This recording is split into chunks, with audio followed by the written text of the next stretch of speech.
Hey everyone, today we will know about cross multiplication method. In previous classes, I had told you about what is elimination method and what is substitution method. Okay, ये दो method हम लोगों ने पढ़ लिया था and now हम लोग आज ट्राई ये करेंगे कि ये जानने की कोशिश करेंगे कि क्रॉस मल्टीप्लिकेशन मेथड होता क्या है। ठीक है, तो जो फॉर्मेट होता है वो फॉर्मेट तो सब लोग बताते हैं, वैसे मैं भी प्रोसीड करूंगा, लेकिन ऑल ओवर जब बीच में बताने के बाद जब लास्ट तक जब हम लोग पहुंचते हैं कंक्लूजन तक, तो वहां पे मैं कुछ बात बताऊंगा, तो लास्ट वाली बात जरूर सुन लेना एक बार कि लास्ट में मैंने क्या बताया, क्योंकि लास्ट में मैं ऐसा कुछ बताऊंगा कि जिसके अकॉर्डिंग बीच वाली बात को अगर आप न भी याद रखो तो लास्ट वाला जो कॉन्सेप्ट होगा उसको आप अप्लाई करके जो है कोई भी क्वेश्चंस दिए रहेंगे और अगर उसको अगर क्रॉस मल्टीप्लिकेशन मेथड से अगर सोल्व करना होगा तो कर लेंगे, क्योंकि मुझे ऐसा लगता है कि जो भी पेयर ऑफ जो लीनियर इक्वेशन दिए रहते हैं तो उसमें एक्स और वाई का वैल्यू फाइंड आउट करने के लिए रहता है, तो जो मैं इलोंगेट करते हुए जो मैं बताऊंगा उतना इलोंगेशन से आपको सोल्व करना ही नहीं है, आपको डायरेक्ट एक्स और वाई का वैल्यू जो है निकाल लेना है। तो वो मेथड मैं बताऊंगा लास्ट में, वो आप अप्लाई कर लेंगे, समझेंगे लास्ट वाला बात जो बोलूंगा। तो पहले चलते हैं क्रॉस मल्टीप्लिकेशन मेथड को जानते हैं, लेकिन इसको जानने के पहले माय डियर स्टूडेंट्स आपको पहले जो है दो इक्वेशन लिखने पड़ेंगे। Pair of linear equation in two variables chapter चल रहा है जिसमें आपको क्रॉस मल्टीप्लिकेशन मेथड जानना है।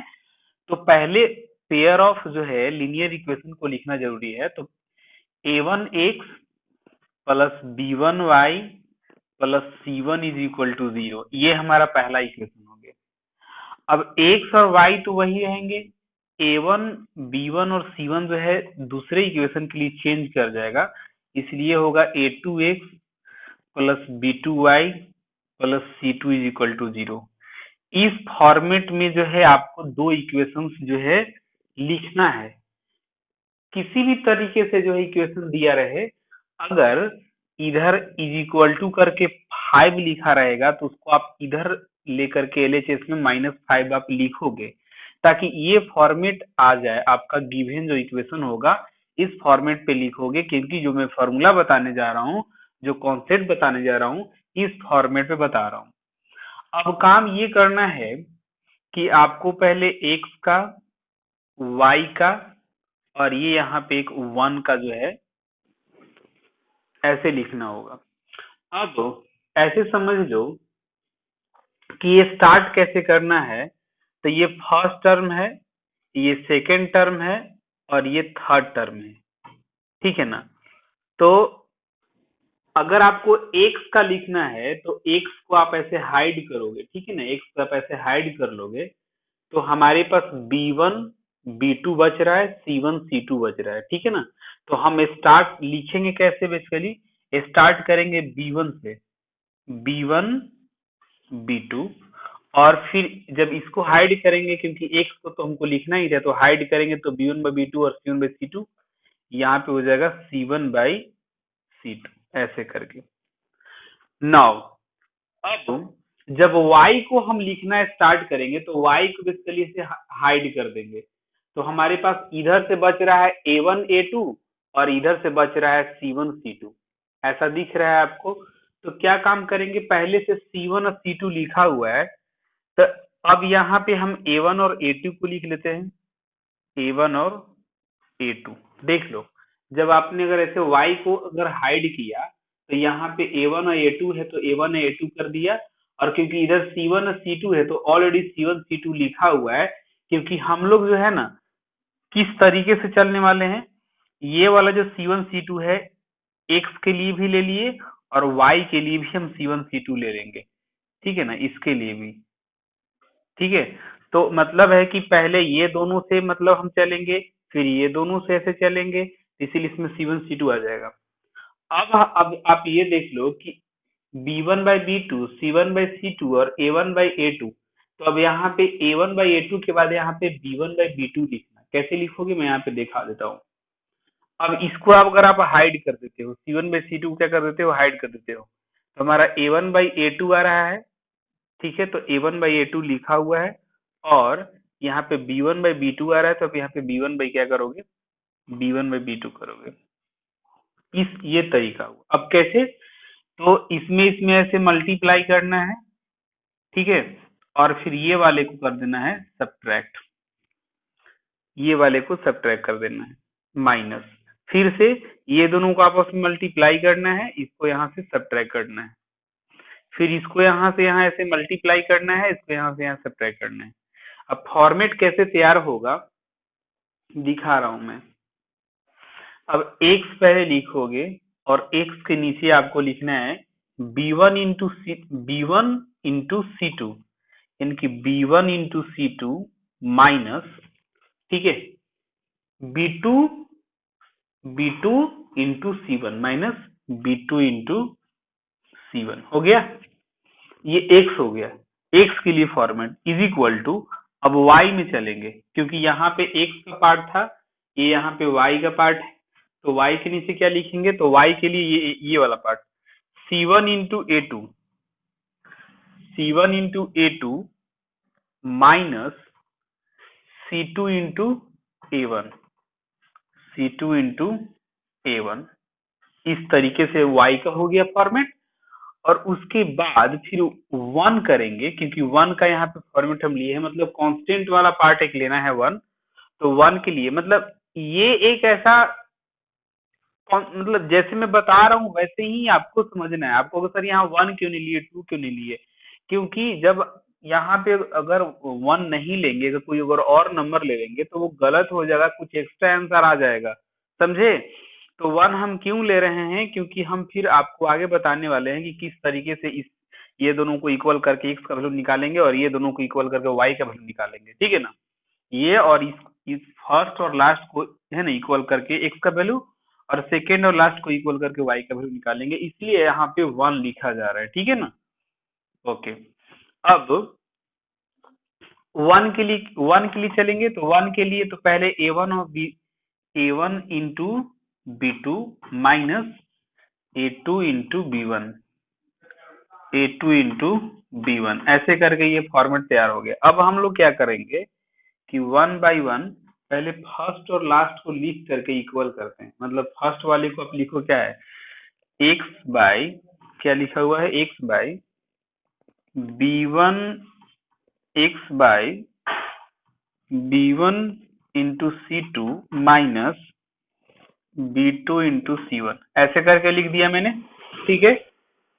और लास्ट वाला टर्म लिखा हुआ है 1/A1 B2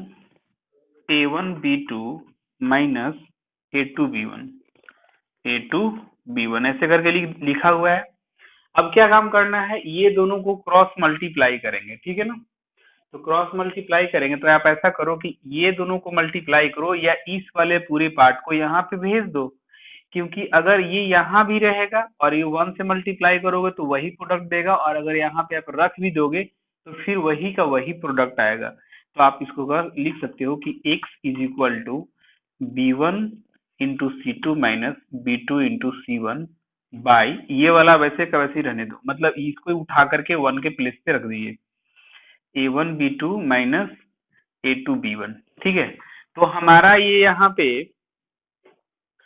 यहाँ पे x का जो है हमारा फॉर्मेट जो है इस तरीके से आ गया है। अगर x का वैल्यू निकालना है, ठीक है ना, तो ये फॉर्मेट के अकॉर्डिंग जो है आप x निकाल सकते हैं। अब क्या कर रहे हैं, y को निकालना है, तो सेकेंड और लास्ट को इक्वल करके और y का फॉर्मेट निकालेंगे, और उस फॉर्मेट पे जो है आपको फिर समझना है कि कैसे कोई इक्वेशन को हम सोल्व करते हैं।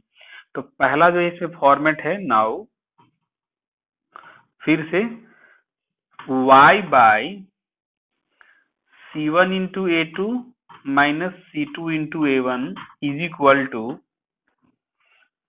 1 बाई लास्ट वाला क्या लिखा हुआ है, A1 B2 minus A2 B1, ऐसे लिखा हुआ है। इस वाले पार्ट को यहाँ पे रख दो, तो y का वैल्यू हमारा निकल करके आ जाएगा, y इज इक्वल टू क्या आएगा, C1 A2 minus C2 A1 by A1 B2 minus A2 B1, ठीक है। ऐसे करके हमारा ये फॉर्मेट जो है रेडी हो गया y का भी और x का भी। तो अभी आपने देखा कि जो मैंने यहाँ पे जो प्रोसेस में जो अप्लाई कर रहा हूँ, ये क्रॉस मल्टीप्लिकेशन मेथड ही है कि अगर दो इक्वेशंस दिए रहेंगे तो उसे हम जो है x और y का वैल्यू जो है डायरेक्ट निकाल सकते हैं क्रॉस मल्टीप्लिकेशन मेथड से। ठीक है, अब ये तो यहाँ पे फॉर्मेट हो गया। यहाँ पे एक बात आती है कि सर शॉर्ट में कैसे इसको जो है समझा जाए। तो शॉर्ट में आप ऐसे समझोगे कि देखो, पहले तो ये फॉर्मेट अगर आप बनाते हो तो ये वाला फॉर्मेट बनेगा और ये फॉर्मेट के अकॉर्डिंग एक्स और वाई निकल जाएगा। लेकिन इतना सारा प्रोसेस न करके कौन सा ऐसा वे है जिसके अकॉर्डिंग एक्स और वाई का जो वैल्यू है किसी भी इक्वेशन का फाइंड आउट किया जा सकता है। ठीक है, तो याद रखना, मैं बता रहा हूँ, अगर एक्स का निकालना है तो पहले आप ऐसे ही इसमें फॉर्मेट रखो। मतलब फॉर्मेट जो है आपको इसी तरीके से जो है गिवन आपका पेयर ऑफ लीनियर इक्वेशन जो दिए रहेंगे उसका ये फॉर्मेट में रखना। और अब यहाँ समझना कि अगर हमको एक्स निकालना है तो पहले एक्स वाले पार्ट को हाइड कर देंगे ऐसे करके। अब अगर एक्स अगर हाइड हो गया तो हमारे पास बचा ये टर्म और ये टर्म। ठीक है, इसमें y जो है मल्टीप्लाई में नहीं जाता है। अब देखो कैसे करते हैं, इसे मैं अभी यहाँ पे समझा रहा हूँ। ओके, वेट, रेड पेन से मैं थोड़ा सा इस्तेमाल करके बता देता हूँ।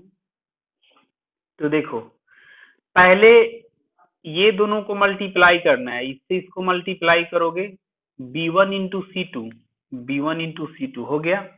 और जब इधर का आप लिखोगे तो माइनस करोगे, माइनस b2 इंटू सी वन, माइनस b2 इंटू सी वन हो गया। एक्स के लिए ऊपर का पार्ट हो गया। और जब भी अगर आप नीचे वाला पार्ट याद रखोगे, नीचे वाला हमको लिखना है, तो देखो नीचे वाला एक्स में जो है लिखा हुआ डिनोमिनेटर के प्लेस पे, वही वाई में भी जो है डिनोमिनेटर के प्लेस पे लिखा हुआ है। ये दोनों के दोनों सेम है। इसका मतलब ये है कि एक्स के लिए और वाई के लिए रूल कैसे भिड़ाएंगे, ये ऐसे इधर से हाइड कर लेंगे। अगर जब भी नीचे का पार्ट लिखना हो तो C1 और C2 को हाइड करेंगे।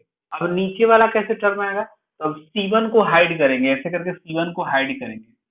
जब C1 को हाइड करेंगे तो हमारे पास यहाँ बचेगा A1 इंटू B2। देखो, अगर ये वाला पार्ट अगर आप हाइड कर दोगे तो यहाँ से बचेगा A1 इंटू B2। तो यहाँ पे A1 इंटू B2 हो गया। अब फिर माइनस करना है तो इधर वाले पार्ट का यहाँ पे माइनस कर देना है। मतलब A2 माइनस लगाने के बाद, माइनस यहाँ पे माइनस लगाने के बाद A2 into B1, A2 into B1 हो गया। यही मैं बताना चाह रहा था कि ये सब आप नहीं करने जाने वाले हैं। अगर आप ये पार्ट को करेंगे तो इसमें तो आपको याद रखना पड़ेगा। कैसे याद रखना पड़ेगा कि बी से स्टार्ट करो तो बी के बाद सी आता है और सी के बाद फिर लास्ट में तो ए ही आएगा, क्योंकि टर्म यहाँ पे ए बी और सी ही है। तो बी लिख दिया तो सी आएगा, सी के बाद फिर ए आएगा और ए के बाद फिर बी आएगा। तब B1/B2, C1/C2, A1/A2 और B1, ऐसे आप कोड याद रखो। और नहीं तो बी को अगर आप सेकेंड टर्म मानते हो, सी को अगर आप 3 मानते हो, ए को अगर 1 मानते हो और बी को क्या मानोगे, फिर 2 मानोगे, बी को क्या मानोगे, 2। तो याद रखना पड़ेगा 23/12, यानी कि 23/12 फॉर्मेट करके लिखना पड़ेगा, तब जा करके फिर आप वैसे भी चल सकते हैं। खैर, आप ऐसे ना करके ये वाला फॉर्मेट याद रखना, क्योंकि ये डायरेक्ट जल्दी से जल्दी आंसर आ जाता है मल्टीप्लाई करके। ये इतना प्रोसेस करके भी आप ला सकते हैं, ये वाला भी करके आप ला सकते हैं। ठीक है ना, ये वाला थोड़ा सा शॉर्ट पड़ जाता है। अब चलो वाई के लिए समझ लेते हैं। हमने ये एक्स और वाई लाया है, इतना कुछ कैलकुलेशन करने के बाद लाया है, तो इसीलिए हम कह रहे थे ना कि आप डायरेक्ट जो है ये वाला आप अप्लाई करो जैसे बता रहा हूँ। अब y का हमको वैल्यू निकालना है, तो जहां जहां y है, यहाँ y है और यहाँ y है, ये पूरे y को ऐसे आप हाइड कर लो। तो बीच वाला पूरा पार्ट तो हाइड हो जाएगा, तो बचेगा ये शुरू वाला पार्ट A1, है ना। यहाँ पे देखो A1, A1 इंटू C2। तो फिर से अभी मैं इसको इरेज करके फिर से समझाना चाहूंगा। यहाँ पे एक हल्का सा ट्विस्ट हो जाता है। ट्विस्ट क्या होता है मैं बता रहा हूँ। अब जो है बीच वाला पार्ट हमारा ये हाइडेड है, ये पार्ट क्या है, हाइडेड है। अभी मैं इसको इरेज करके बता देता हूँ। ये बीच वाला पार्ट हमारा हाइडेड हो गया, ठीक है। तो ये a1 इंटू सी टू होगा, पहले ये दोनों को मल्टीप्लाई करेंगे, a1 इंटू सी टू करेंगे, a1 into C two, a1 into C two. देखो a1 इंटू सी टू है कि नहीं, है ना। तो अभी इसमें यही याद रखना है कि इसमें ये शुरू वाला टर्म ही जो है ना माइनस में चला जाता है। मतलब क्या करना है, ये दोनों को ऐसे मल्टीप्लाई करना है, पर माइनस वाला किस में लगेगा, इस वाले में। देखो माइनस का सिंबल हम पहले यहाँ देते थे, अभी इसमें दे रहे हैं। तो मतलब है कि पहले यही वाला टर्म को आप मल्टीप्लाई कर लेना, ए टू इंटू सी वन, पहले इसको मल्टीप्लाई कर लो, ए है ना, ए टू इंटू सी वन हो गया, ए टू इंटू सी वन हुआ ना, पहले ये दोनों को मल्टीप्लाई कर लो और फिर माइनस लगाना है, माइनस आ गया। और ए वन इंटू सी टू, देखो यहाँ पे ए वन इंटू सी टू हो गया, कोई दिक्कत नहीं है। तो ऊपर वाला टर्म आ ही गया, और नीचे वाला टर्म जो है हमने जो बताया था इसमें वही वाला अप्लाई करके लिख लेना है। अभी मैं यहाँ पे फिर से एक बार क्लियर कर देता हूँ, आप बस बने रहो मेरे साथ। यहाँ पे आपका था क्या, बी वन वाई, यहाँ था क्या बी2y, यही था ना हमारा। तो जब अगर नीचे वाला पार्ट लिखेंगे तो हम बताए थे कि C1 और C2 को क्या कर देना है, हाइड कर देना है, मतलब इसको आप इरेज कर दो। अब देखो कैसे करना है। A1 इंटू बी टू, मतलब ये दोनों को मल्टीप्लाई करो, A1 इंटू बी टू, यहाँ पे A1 इंटू बी टू हो गया, फिर माइनस है, ठीक है ना। तो माइनस करके, और ये किसको माइनस करना है, ये टर्म को, इनकी A2 इंटू बी वन को, A2 इंटू बी वन यहाँ पे माइनस हो गया। यही फॉर्मेट है, ये सबसे शॉर्ट है, आपको आगे कुछ समझना नहीं है। ये सब अगर आप लिख करके बनाओगे तो थोड़ा समय ज्यादा लगेगा, और इसमें है कि डायरेक्ट हो जाएगा। अब एक मैं एग्जाम्पल ले रहा हूँ, है ना, आपकी एक्सरसाइज का मैं एक क्वेश्चन जो है एग्जाम्पल के तौर पे लूंगा, उसका एक सॉल्यूशन भी हो जाएगा और एक एग्जाम्पल के रूप में भी हो जाएगा वो। कैसे उस क्वेश्चन को जो है मैं क्रॉस मल्टीप्लीकेशन मेथड से सोल्व करता हूँ, जब वो आप समझ जाएंगे ना तो फिर क्लियर बात हो जाएगी। ठीक है, बने रहिए मेरे से। देखिए एक्सरसाइज 3.5 का क्वेश्चन 1 का मैंने सेकंड चूज किया है, और इसको हम लोग क्रॉस मल्टीप्लिकेशन मेथड से सोल्व करेंगे। कैसे सोल्व होगा, एक्चुअली फर्स्ट क्वेश्चन में आपको ये कह रहा है कि जो भी क्वेश्चंस दिए हुए हैं, फर्स्ट क्वेश्चन में जो भी 3-4 क्वेश्चंस दिए हुए हैं, उसमें आपको फाइंड आउट करना है कि क्या वो जो इक्वेशंस हैं वो यूनिक बता रहे हैं, या इनफाइनाइट मेनी सॉल्यूशंस बता रहे हैं, या नो सॉल्यूशंस बता रहे हैं। अगर यूनिक हैं तभी जो है उसको आप क्रॉस मल्टीप्लिकेशन मेथड से सोल्व कीजिए। तो मैं बताना चाहूंगा कि ये जो मैंने क्वेश्चन 2 जो चूज किया है, ये यूनिक सॉल्यूशन है, इसीलिए मैं इसको चूज किया हूँ। अब इसका सॉल्यूशन कैसे हुआ क्रॉस मल्टीप्लिकेशन से, आइए समझते हैं। लेकिन सबसे पहले चेक कर लेते हैं, क्योंकि ये एग्जाम्पल भी है और ये क्वेश्चन 1 के 2 का सॉल्यूशन भी दे रहे हैं, तो अच्छे से चलेंगे हम लोग। तो पहले यूनिक सॉल्यूशन होने के लिए a1/a2 is not equal to b1/b2 का होना जरूरी है। ठीक है, ये होना जरूरी है। तो अगर आप इसका फॉर्मेट अगर आप चेंज करते हो, पहले तो इसका फॉर्मेट चेंज कर लो। इक्वेशन जो दिए हुए हैं 2x plus y minus 5 is equal to 0 हो जाएगा, और 3x plus 2y minus 8 is equal to 0, ये फॉर्मेट हो जाएगा। अब जो है यूनिक सॉल्यूशंस का जो फॉर्मेट हमने बताया था कि a1/a2 is not equal to b1/b2, अगर ये फॉर्मेट रहेगा तो यूनिक सॉल्यूशंस जो है दिखलाएंगे। इसको चेक कर लीजिए, 2/3 इज नॉट इक्वल टू 1/2, यहाँ पे 1 हाइड है, यहाँ पे 2 है, तो ये यूनिक सॉल्यूशंस हैं। जब यूनिक सॉल्यूशंस हैं तो अब हम x का वैल्यू निकालेंगे, x का वैल्यू डायरेक्ट निकालेंगे, ज्यादा क्या है, फॉर्मूला बता दिया हूँ। आप लॉन्ग वाले तरीके से जा सकते हैं, शॉर्ट से भी जा सकते हैं। तो मैंने कैसे बताया था, अगर x का निकालना है तो आप पहले x को हाइड कर दीजिए, और उसके बाद मल्टीप्लाई कीजिए यहाँ और यहाँ। तो यहाँ पे 1 है, 1 में अगर 8 से मल्टीप्लाई करेंगे -8 से तो -8 आएगा, और फिर करना है सब्ट्रैक्शन। ये दोनों को मल्टीप्लाई कीजिए, 2 और 5 में 5 2 10, -10 आ रहा है तो आप -10 यहाँ लिख लीजिए। ठीक है, चलो अब हम नीचे के फॉर्मेट के लिए क्या बताए थे कि आपको कांस्टेंट वाला पार्ट को हाइड कर लेना है, यानी कि एक्स वाई को छोड़ देना है ना, एक्स वाई को मैं छोड़ दे रहा हूँ और कांस्टेंट वाला पार्ट को मैं हाइड करूंगा। ठीक है, हाइड कर दिया। अब इसमें आपको करना है क्या, मल्टीप्लाई, 2 2 जा 4, ये पार्ट और ये पार्ट, 2 2 जा क्या हो जाएगा 4, 4 मैंने लिख दिया, माइनस इसमें करेंगे 3 और यहाँ पे 1 छिपा हुआ है तो 3 1 जा 3 हो गया।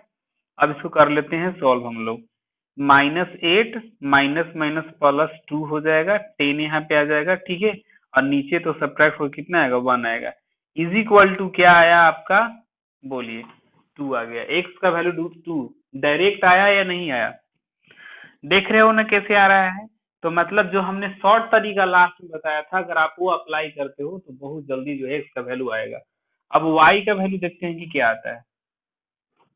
ओके, वाई में हमने बताया था कि बीच वाले वाई को आप हाइड कर लो, बीच वाले वाई को क्या करना है, आपको हाइड करना है।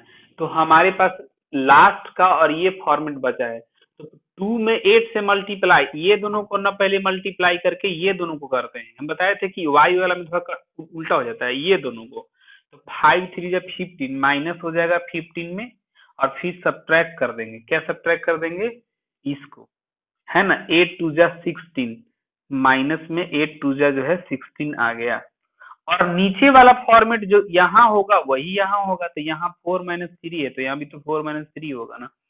अब इसको आप जब सब्ट्रैक्ट करोगे तो -15 + 16 बाई 1 इज इक्वल टू हमारा ऑल ओवर 1 आया। तो अभी आप देख रहे होंगे कि आपका जो आंसर दिया हुआ है एनसीईआरटी बुक में, एक्स का वैल्यू 2 और वाई का वैल्यू 1 दिया हुआ है। इतना लंबा वीडियो बना दिया हूँ और इतना समझा दिया हूँ, आशा है कि आप समझ गए होंगे कि क्रॉस मल्टीप्लिकेशन मेथड क्या होता है और कैसे सोल्व करते हैं। माय डियर स्टूडेंट्स, अभी तो पूरा जो है एक्सरसाइज 3.5 बाकी है, फिर मैं वहां पे जाऊंगा तो 1 बाय 1 समझाने ही वाला हूँ। तो आज इतना ही रखता हूँ इस क्लास में, फिर हम लोग जो है 1 बाय 1 जो है जो हमने पढ़ा है, इलिमिनेशन मेथड और सब्स्टिट्यूशन मेथड, वो सबको पढ़ेंगे। ठीक है, इसमें इतना ही, दैट्स ऑल।